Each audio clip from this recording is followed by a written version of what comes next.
Andy Johnson, Minnesota State University. We are looking at a very important study by Rosalie Finks examining successful adults with dyslexia. This was published in 1998 in the Annals of Dyslexia, and it offers profound insight into how we might deal with children with dyslexia. She examined eminent, highly successful men and women with dyslexia. They had extreme difficulties in their decoding abilities, in their sounding out word abilities, starting in their childhood and continued into their adulthood. They could not sound out words, yet they were highly successful and eminent. 16 people with MDs, 17 with PhDs, 19 with a master's level degree, and 15 with a bachelor's degree. How is that possible?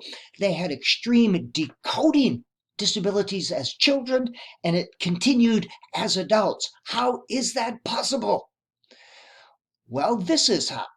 All became avid readers. Even though they could not sound out words, they weren't good sounder-outers as children and adults. And all were able to read highly complex material, even though they had sounder-outer problems. They made significant achievements in their field. They were eminent, even though they had sounder-out problems that continued into adulthood. How is that possible? Well, this is how. As children, they were allowed to immerse themselves in their area of interest and read in their area of interest. They found their passion, and their parents and teachers allowed them to engage in their passion, to read in their passion.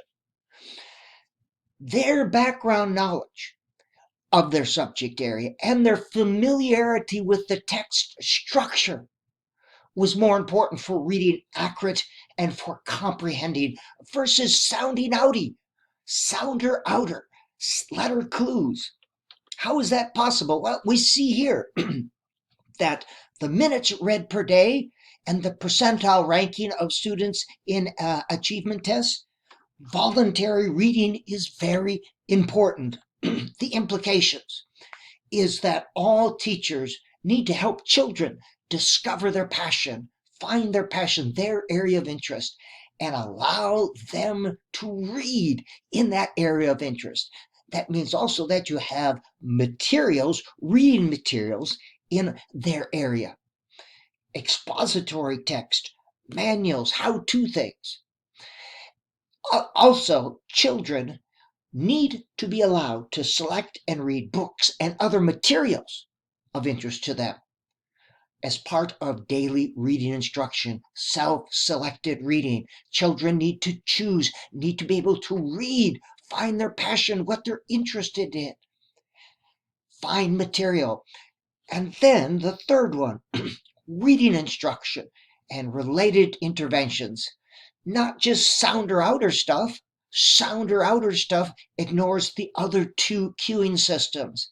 Yes, we need to include phonics, graphophonetic cues, but we also need to develop semantic cueing systems. That simply means use maze and close activities as well as phonics, and they can reinforce each other. Syntactic cues is best developed through writing. That means we include writing in our reading instruction, and your writing can reinforce phonics clues. It's not either or. Children with dyslexia, allow them to find their passion.